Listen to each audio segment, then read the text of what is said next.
천사의 아침 방문을 찾아오신 여러분을 환영합니다. 오늘도 아침 예배 말씀으로 믿음과 위로의 시간을 갖게 되길 바랍니다. 성도 여러분 안녕하세요. 오늘도 아침 예배에 찾아오신 모든 성도님들을 진심으로 환영합니다. 오늘과 내일은 팔복의 세 번째 복인 온유한 자의 복에 대한 말씀이 이어집니다. 예수님께서 말씀하신 온유한 심령을 가진 자는 어떤 사람을 말하는 것일까요? 오늘 말씀을 통하여 성령께서 그 의미를 깨닫게 해주시는 귀한 시간 되시길 간절히 바랍니다. 이제 기도하겠습니다. 하늘에 계신 아버지, 저희를 말씀 앞으로 불러주시고 주님께 가까이 나아가게 하심에 감사드립니다. 온유한 자는 복이 있나니 저희가 땅을 기업으로 받을 것이며, 이 팔복의 세 번째 말씀의 진정한 의미를 깨닫고 온유한 자의 심령을 받는 귀한 시간으로 인도하여 주시옵소서.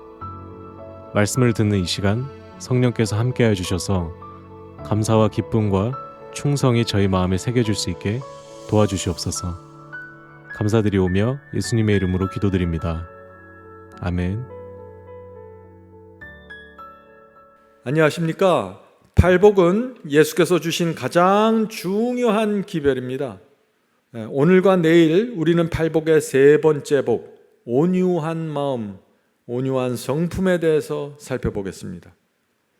성도 여러분, 팔복의 기별이 무엇입니까? 팔복은 마음과 성품에 대한 기별입니다. 마음과 성품에 대한 기별. 왜 예수께서 마음과 성품을 말씀하실까요? 왜냐하면 우리의 구원은 마음과 성품에서 이루어지기 때문입니다. 예수께서 말씀하셨죠. 마태복음 5장 3절부터 5절, 심령이 가난한 자는 복이 있나니, 애통하는 자는 복이 있나니, 그리고 온유한 자는 복이 있나니 저희가 땅을 기업으로 받을 것이라고 했습니다. 땅을 기업으로 받는 자들입니다. 자, 질문 드리죠. 어떻게 하면 온유한 성품을 가질 수 있을까요? 이 팔복은 순서대로 경험이 된다고 제가 말씀드렸죠. 그래서 시작은 무엇입니까? 가난한 심령을 받는 것입니다. 곧바로 온유함으로 들어갈 수가 없습니다. 가난한 심령을 받아야 됩니다. 심령이 가난해지면은 내 죄와 내 부족함을 보면서 주님 앞에 나가 애통해하게 되어 있습니다. 그런 사람들은 성품이 온유하게 되는 것입니다. 그래서 계단으로 나가는 것입니다. 다시 질문 드립니다. 그렇다면 이 온유함은 어떤 성품입니까? 하는 질문입니다. 온유한 성품은 한 계단을 내려서는 마음입니다. 자기를 낮추는 계단을 내려가야만 생각과 감정을 통제하게 되고, 그것이 온유함입니다. 성도 여러분, 잊지 마세요. 지금 여러분이 서 있는 곳에서 한 계단 내려가셔야 합니다. 자신을 낮추어야 합니다. 한 계단 낮추어야 돼요. 그래야만 생각과 감정을 통제할 수 있게 되고 온유한 사람이 될 수 있는 것입니다. 자, 질문 드리죠. 어떻게 하면 우리 마음이 한 계단을 내려가서 자신을 낮출 수 있을까요? 하는 질문입니다. 우리 그리스도인은 하나님 앞에서 사는 사람입니다. 하나님은 저 하늘에 있고 우리는 이 땅에서 몰려 사는 게 아니라 우리는 하나님의 면전에서 사는 사람들입니다. 하나님께서 우리의 생애를 다 보십니다. 우리를 인도하시고 우리를 부둥켜 안고 우리를 보호하십니다. 하나님 앞에서 우리가 살아가는 것입니다. 하나님은 창조주이고 우리는 피조물입니다. 우리는 잠시 살다가 죽는 피조물이에요. 이것을 잊으면 안 됩니다. 그래서 우리가 한 계단 낮아져야 되는 것입니다. 그리스도인은 누굽니까? 늘 한 계단 내려서서 사는 사람들입니다. 그래서 우리가 아침마다 하나님 앞에 나가 나를 낮추어 달라고 기도하는 것입니다. 내 생각과 내 감정과 내 욕망을 통제하는 힘을 달라고 기도하는 것입니다. 한 계단 낮아 있는 사람만 이 기도를 드릴 수 있는 것입니다. 성도 여러분, 우리가 이 기도를 드리게 되면은 무엇이 주어진다고요? 하늘의 땅이 주어진다고요. 온유한 사람입니다. 온유한 자는 복이 있나니 저희가 땅을 기업으로 받을 것이며, 그래서 온유한 자는 두 가지가 있는 것입니다. 자기를 낮추는 경험과 자기 생각과 자기 감정을 통제하는 경험, 이 두 가지 경험이 뭐예요? 온유함입니다. 항상 성경을 연구할 때는 그 단어의 정의를 여러분이 정확하게 붙잡고 있어야 돼요. 단어의 정의를 놓쳐버리면 엉뚱한 자기신앙 해버립니다. 자, 민수기 12장에 모세가 나옵니다. 모세는 이 땅에서 가장 온유한 사람이라고 했습니다. 모세가 왜 온유한 사람이었을까요? 모세는 200만 백성을 이끄는 위대한 지도자였습니다. 바로 왕의 아들이었습니다. 그러나 이 모세는 하나님 앞에서 자신을 낮추었습니다. 날마다 이스라엘 백성들이 와서 원망과 불평을 했지만 모세는 자신의 생각과 감정을 통제했습니다. 통제되면서 저 광야 생활을 가게 된 것입니다. 그것이 온유함입니다. 온유함이 무엇인지 잘 이해하셔야 돼요. 팔복의 성경절을 외우지만 온유함이 뭔지를 놓쳐버리면 엉뚱한 생각을 하고 살게 되겠죠. 성도 여러분, 온유한 자가 땅을 받게 된다 그랬죠. 온유한 자는 복이 있나니 저희가 땅을 기업으로 받을 것이며, 여기서 땅이 어떤 땅입니까? 동대문에 있는 땅입니까? 강남에 있는 땅입니까? 계시록 21장에 나오는 새 하늘과 새 땅을 말하는 것입니다. 계시록 21장 1절 2절 보겠습니다. 또 내가 새 하늘과 새 땅을 보니 처음 하늘과 처음 땅이 없어졌고 바다도 다시 있지 않더라. 또 내가 보매 거룩한 성 새 예루살렘이 하나님께로부터 하늘에서 내려오니 그 예비한 것이 신부가 남편을 위하여 단장한 것 같더라. 사도 요한은 지금 계시를 보는데 하늘의 그 새 예루살렘 성이 땅으로 내려온다고 했습니다. 온유한 자는 그 땅을 유업으로 받는다고 하는 것입니다. 성도 여러분, 새 하늘과 새 땅에서 살기 원하십니까? 새 예루살렘 성에서 살기 원하십니까? 여러분이 정말 원하시면은 반드시 온유한 자가 되어야 한다는 것입니다. 그것이 팔복의 기별입니다. 시편 37편에 그래서 이런 말씀이 있는 것입니다. 시편 37편 11절입니다. 오직 온유한 자는 땅을 차지하며, 누가 하늘에 이 땅을 차지한다고 했습니까? 온유한 자, 오직 온유한 자가. 성도 여러분, 이 온유함에 대해서 쉽게 생각하시면 안 됩니다. 굉장히 집중하시고 이 성품이 어떤 것인지 살펴야 되는 것입니다. 자, 질문 드리죠. 아담과 하와는 왜 땅을 잃어버렸습니까? 왜 에덴 동산의 땅을 아담과 하와는 잃어버렸습니까? 하는 질문입니다. 땅을 잃어버린 이유는 하나밖에 없어요. 뭐예요? 온유함을 잃어버린 것입니다. 자, 온유함의 두 가지 특징을 아담과 하와가 잊어버렸어요. 아까 제가 말씀드렸죠. 온유함의 두 가지 특징, 자신을 낮추지 않았고 자기의 느낌과 욕망을 통제하지 않았습니다. 그래서 하나님께서 따먹지 말라고 하신 그 선악과를 따먹은 것입니다. 온유함을 잃어버린 것입니다. 온유함을 그냥 이 세상에 있는 백과사전의 뜻으로 해석하시면 안 돼요. 성경이 말하는 온유함으로 받으셔야 됩니다. 창세기 3장 6절 보겠습니다. 아담과 하와가 무엇을 놓쳤는지 봅시다. 여자가 그 나무를 본즉 먹음직도 하고 보암직도 하고, 자, 여기 느낌과 감정과 욕망이 올라오죠. 먹음직도 하고 보암직도 하고 지혜롭게 할 만큼 탐스럽기도 한 나무인지라. 여자가 그 실과를 따먹고 선악과 나무를 따먹고 자기와 함께한 남편에게도 주매 그도 먹은지라. 아담과 하와의 문제가 무엇입니까? 먹음직하고 보암직하고 탐스럽게 느껴지는 그 욕망을 통제하지 않은 것입니다. 여러분 마음속에, 정신속에 떠오르는 그 모든 생각과 느낌과 욕망 통제되어야 한다는 것입니다. 그것이 뭐예요? 그것을 성경이 말하는 온유함이라고 말하는 것입니다. 화가 나는 느낌이 나오면 폭발하는 것이 아니라 통제되어야 한다는 것입니다. 미워하는 느낌, 짜증나는 느낌 통제되어야 한다는 것입니다. 자신을 낮추는 것입니다. 그것이. 아담과 하와가 이것이 안 됐기 때문에 하나님의 법을 범하게 되었다. 온유함이 중요합니까? 정말 중요합니다. 잊지 마세요. 온유해도 되고 온유하지 않아도 되는 것이 아닙니다. 성경은 온유한 자가 하늘의 땅을 얻는다고 했습니다. 시편 31편 11절 다시 읽어보죠. 오직 온유한 자는 땅을 차지하며. 분명합니까? 진리가 정확하게 이해돼야 됩니다.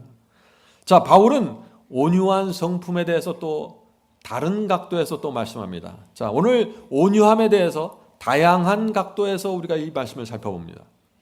갈라디아 2장 20절입니다. 내가 그리스도와 함께 십자가에 못 박혔나니. 무슨 뜻인가요? 무엇이 십자가에 못 박혔다는 뜻입니까? 내 생각, 내 느낌, 내 욕망이 십자가에 못 박혀서 통제되고 있다는 것입니다.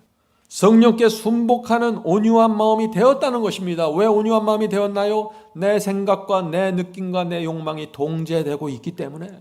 그 욕망이 전혀 없는 것이 아니에요. 느낌이 없는 것이 아니에요. 로봇가 아닙니다. 사람이기 때문에 느낌도 받고 감정도 받고 욕망도 올라올 수 있습니다. 그러나 십자가에 못 박으라는 것입니다. 만일 그런 것들이 하나님의 뜻에 대적하는 것이라면 말이죠. 자, 계속해서 읽어보죠. 내가 그리스도와 함께 십자가에 못 박혔나니 그런즉 이제는 내가 산 것이 아니요 오직 내 안에 그리스도께서 사신 것이라. 지금 자아를, 내 욕망을 십자가에 못 박은 사람 안에 누가 거하신다고요? 그리스도께서 거하신다고요. 이제 내가 육체 가운데서 사는 것은 나를 사랑하사 나를 위하여 자기 몸을 버리신 하나님의 아들을 믿는 믿음 안에서 사는 것이라. 성도분, 이제 온유한 자가 어떤 분인지 아시겠죠? 온유한 자가 어떤 사람입니까? 자아를 십자가에 못 박혀서 자기를 낮추고 자기 생각과 자기 감정과 자기 욕망이 떠오르는 대로 사는 것이 아니라 그것이 통제가 되는 그리스도인이라고요. 예수께서도 바울과 비슷한 말씀을 하셨습니다. 마가복음 8장 34절입니다. 아무든지 나를 따라오려거든 자기를 부인하고 자기 십자가를 지고 나를 쫓을 것이니라. 성도 여러분, 이것이 온유함입니다. 성경은 온유함을 말하면서 십자가에 못 박는 얘기를 하고 십자가를 지는 얘기를 하고 나를 부인하는 얘기를 같이 하고 있는 것입니다. 온유함이라는 이 성품 안에서 이것이 이해되어야 한다는 것이죠. 질문 드리죠. 세상 사람들이 왜 교회를 보면서 손가락질하고 조롱합니까? 옛날에는 그렇지 않았는데 시대가 가면 갈수록 세상이 교회를 조롱합니다. 왜 이런 일이 생깁니까?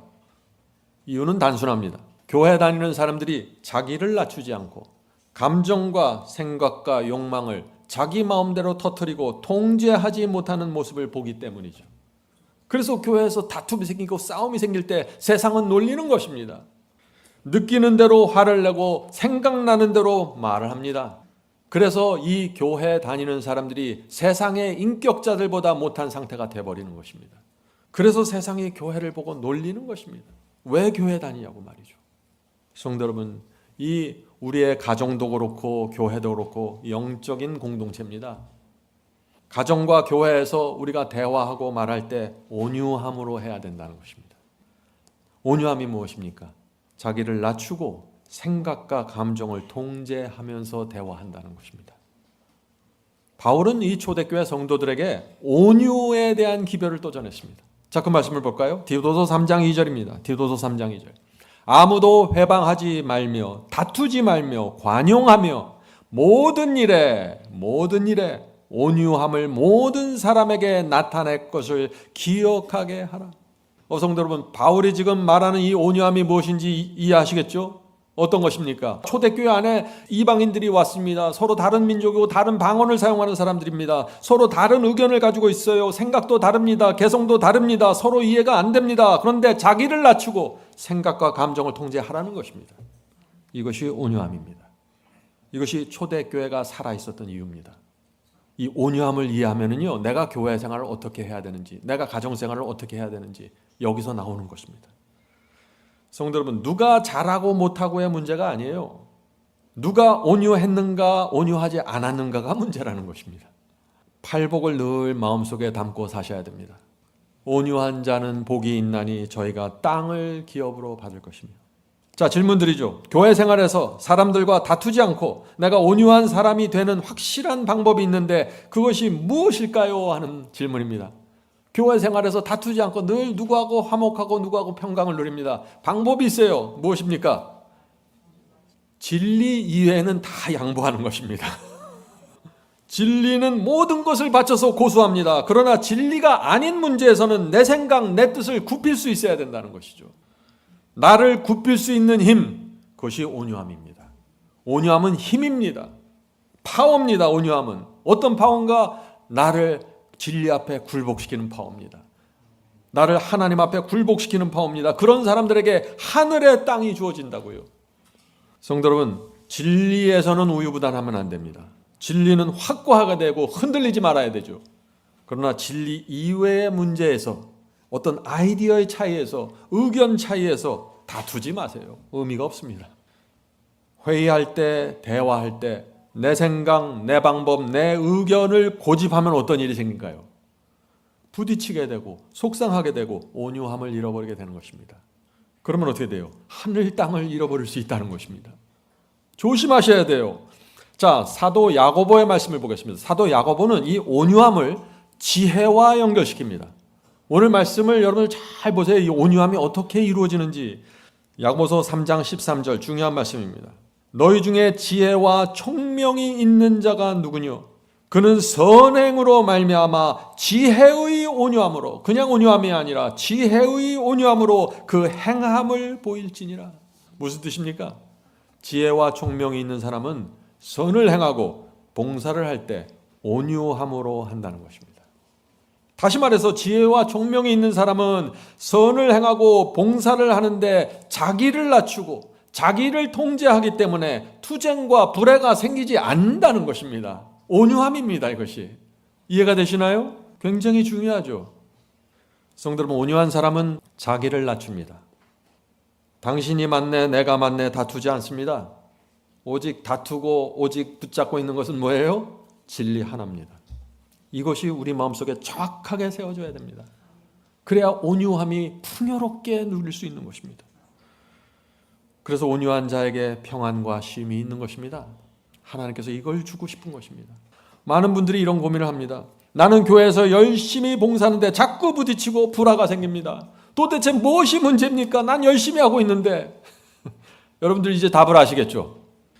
온유함에 문제가 있을 수 있다는 것입니다. 온유한 성품을 사모하는 분들은 오늘 우리가 나누는 말씀을 여러 번 들으면서 묵상하셔야 됩니다. 자, 갈라디아 2장 20절 보겠습니다. 갈라디아 2장 20절입니다. 내가 그리스도와 함께 십자가에 못 박혔나니 그런즉 이제는 내가 산 것이 아니요 오직 내 안에 그리스도께서 사신 것이라. 성도 여러분, 많은 사람들이 이 경험을 사모합니다. 그런데 이 경험으로 들어가지 못하는 이유들이 있습니다. 그 이유가 무엇일까요? 내가 나를 사랑하기 때문입니다.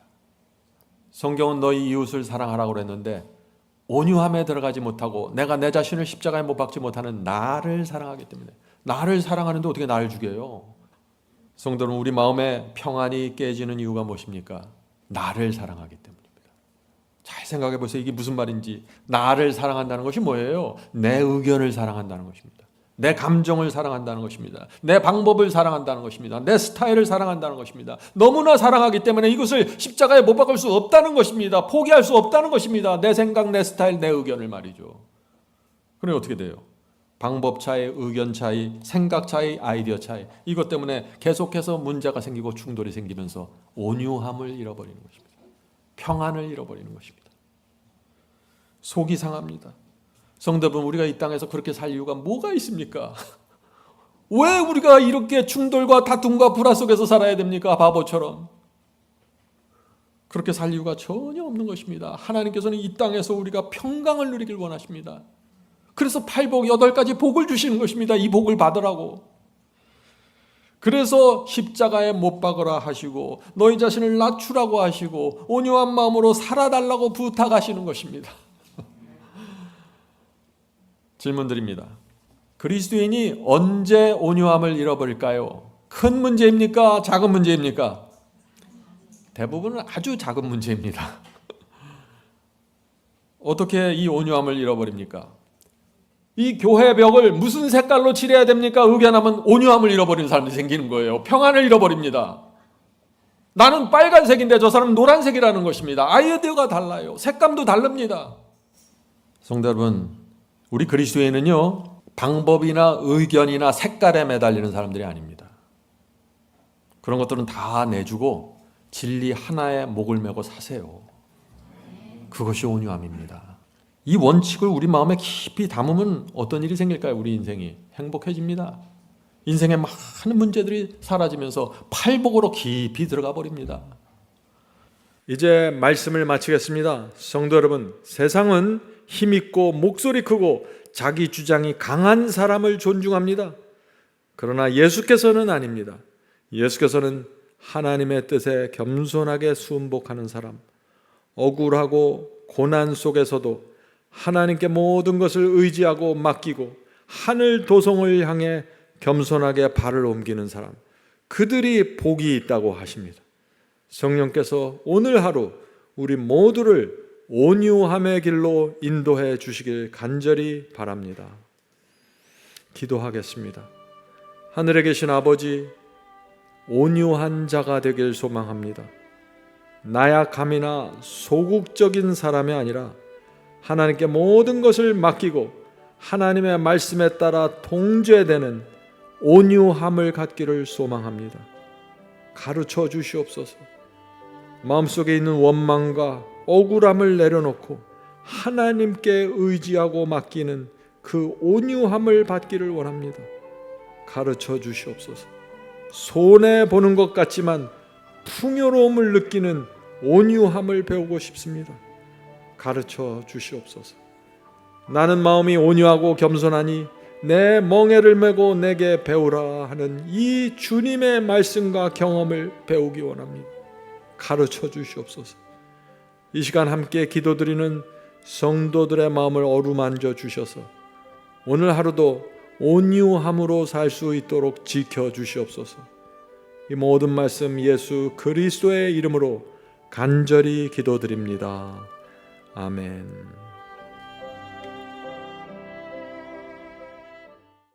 성도 여러분, 마지막 사명에서는 아침 예배 채널을 유튜브에서 별도로 운영하고 있습니다. 아침 예배 채널에서는 매일 새벽 4시에 예배 영상이 올려지고 있으며 특별히 아침 9시에 예배가 진행됩니다. 아침 9시 예배가 아침 예배 채널의 독특한 특징입니다. 원하시는 분들은 유튜브에서 아침 예배 채널을 별도로 구독 신청하여 주시면 저희와 함께 아침마다 예배 드릴 수 있습니다. 매일 아침마다 하나님의 말씀으로 저희 모두가 주 앞에 나와 예배 드리는 신앙으로 함께 나가게 되길 간절히 바랍니다. 감사합니다.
주님